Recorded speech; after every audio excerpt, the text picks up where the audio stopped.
Welcome back to Movie Recaps. Today I will show you a sci-fi thriller film from 2011, titled Limitless.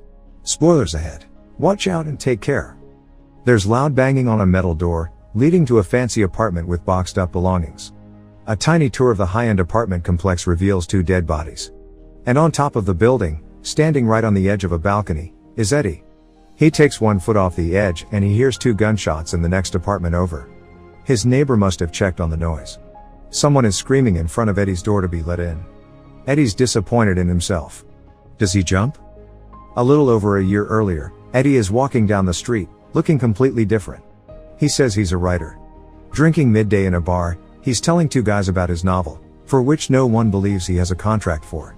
It's a question if he believes it himself. Later, he's seen writing. Trying to write. Procrastinating.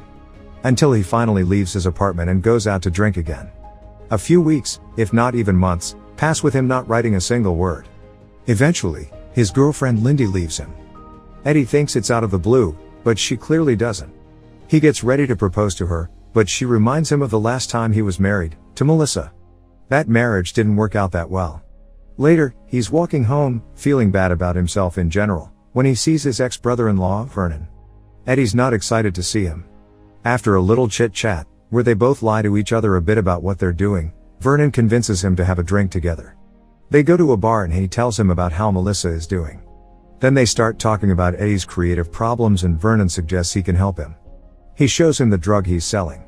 It's some kind of magic designer drug that supposedly can help you access your whole brain. Eddie doesn't think it can help him. Vernon needs to leave, so he gives him his business card and a sample of the expensive drug for free. On his walk home, Eddie is still wallowing in self-loathing, when he decides to take the drug. He walks into his building and immediately runs into his landlord's wife Valerie, who hates him, as she's screaming at him. His mind is racing, wondering about the effects of the drug, when it finally hits. Suddenly, he starts noticing everything that he previously wouldn't have. The little things all around him, the little things about her. At one point, he asks her what's wrong, catching her off guard. They start talking about her studies, as he begins accessing different memories in his mind that he didn't even knew he remembered. He offers to help with her essay as she starts warming up to him. And when the essay is done, they have intercourse. He walks into his apartment and suddenly realizes how filthy and disgusting it is. So he starts cleaning and fixing it up, putting everything in its place, until it looks like an actual place someone would live in. The drug has made his mind perfectly clear. So he does the one thing he knows he should be doing with a clear mind, writing. And this time, he's actually doing it. The next morning, Eddie wakes up and feels that the drug has completely wore off. The good news is that he still has the pages he's written from his novel, so he goes to see his publisher.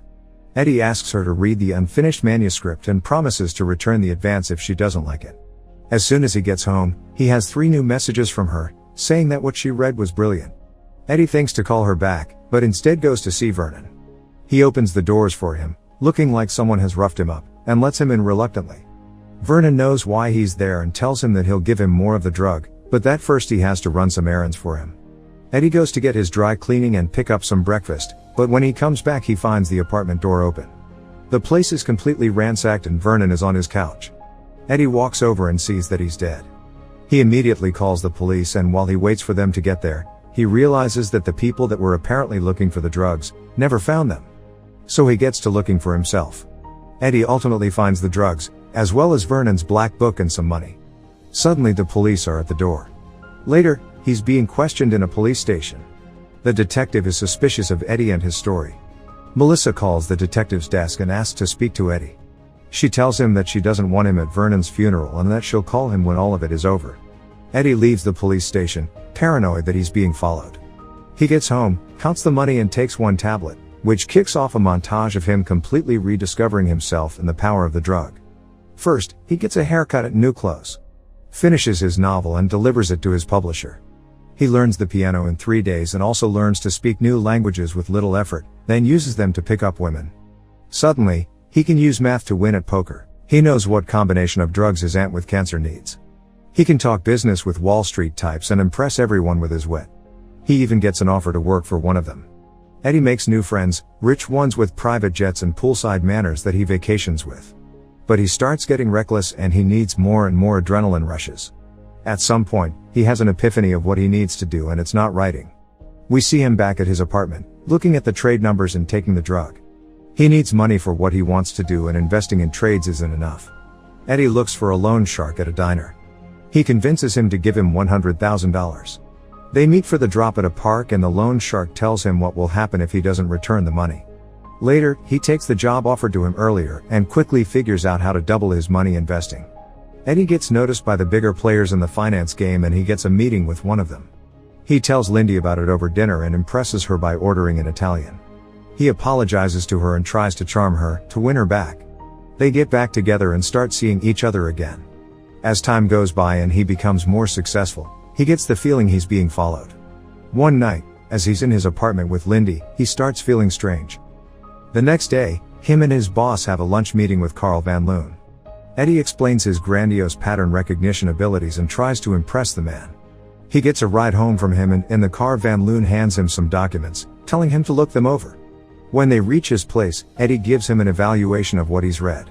The man is impressed and sets up another meeting with him. Eddie's too energized to go home, so he takes a walk, planning his future, thinking he could even be president one day. Suddenly, he starts feeling strange again, as if time started to move completely different. So he keeps walking and walking until he reaches a bar, unaware of how he got there. Then he's at a party with one girl and next in a hotel with another. He thinks he's being followed. Later he starts a fight in the subway, realizing that he's learned how to fight just by watching kung fu movies and boxing on TV. He runs throughout the city and suddenly finds himself on top of a bridge, where he stops, without being able to recall the last 18 hours of his life. Eddie wakes up the next day feeling horrible. He decides not to take another tablet and tries to go through the documents sent to him by Van Loon, but they seem illegible. Eddie goes to the meeting sober and unprepared. Van Loon keeps asking him questions expecting high-level answers from him, but all Eddie can focus on is the TV, where the news are reporting that the woman he was in the hotel with is dead. He leaves the meeting abruptly. When he gets home, the phone rings. It's Melissa.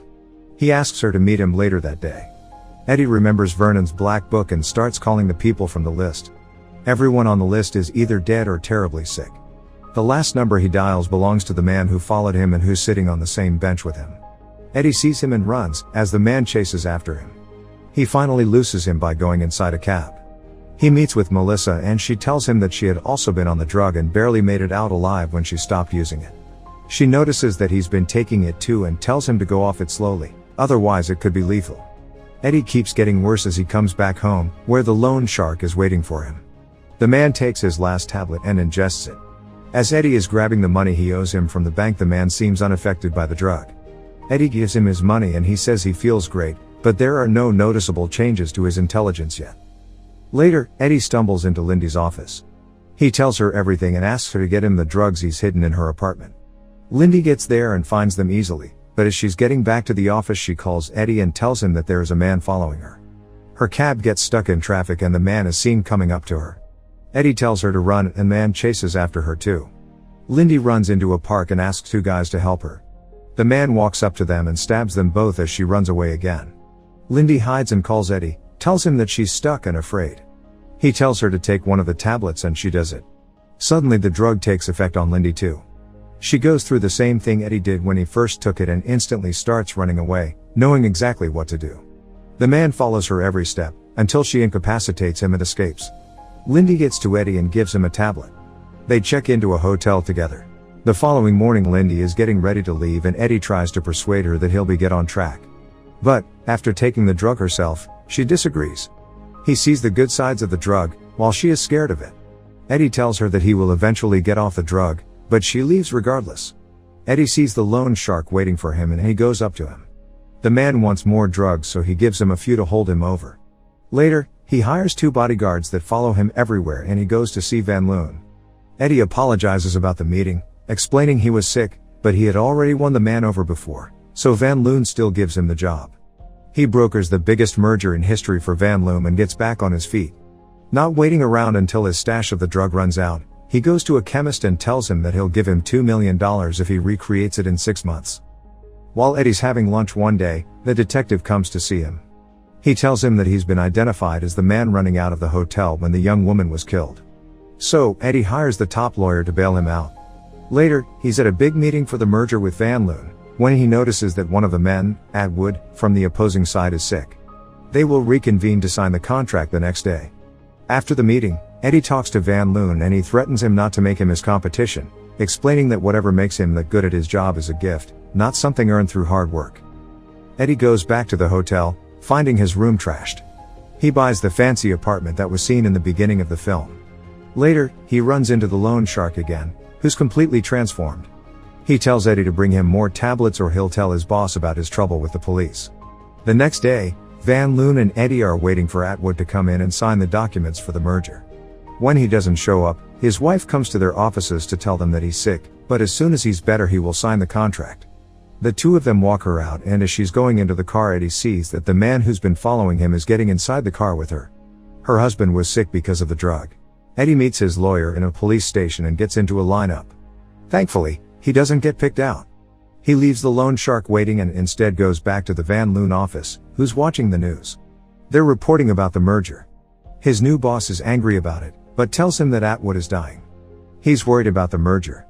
Eddie realizes that he needs to take another tablet and leaves, but can't find his stash. He comes back to the office, when a package comes for him. As Van Loon keeps pushing for information he thinks Eddie has, he opens the package to find the severed hands of his bodyguards inside. He rushes out and goes back to his apartment. There he listens to the news where Atwood's wife is giving a statement, rather lying about the merger. Her lawyer takes over the interview, which is also his lawyer. The doorbell rings and it's the loan shark, asking him to open the door. Next, Eddie is seen standing on the edge of his balcony. He doesn't jump. He tries to remember where he could have left one more tablet and scrambles to find one. When he does, he ends up dropping it in the same moment that the loan shark walks into his apartment. His goons grab Eddie and sit him down, as he explains that he uses the drug dissolved in a solution and injected through a vein. He shoots up and tells his men to find Eddie's stash, while he tortures him for the information. The goons are trying to open up his safe, so they don't hear when Eddie stabs their boss as he leans over. He kills him, then drinks his blood to get a fix of the drug. It works, so he knows how to fight off the goons. He takes down one of them and then the other. Meanwhile, Atwood dies at the hospital. Eddie goes there and is seen sitting down next to the man who followed him. Later, the same man helps him find more drugs in the apartment of the lawyer, who took Atwood's stash for himself. 12 months later, Eddie has a book out and is running for the Senate. Van Loon is waiting in his office. They chat a little, but Van Loon tells him that he knows about the drug. He tells him that he shut down his lab that morning and that he can supply him with the drug in the future if he agrees to work for him. They leave the office to get lunch together, but Eddie refuses to get in the car as well as work with Van Loon. Eddie tells him that he learned how to change the drug, how to get off it while keeping all of the positive effects. He can see everything, he's unstoppable. Eddie refuses any possibility to work with Van Loon and sends him on his way. He walks to a restaurant and meets with Lindy there. Make sure to subscribe and turn on notifications so you can watch more videos like this. Thanks for watching.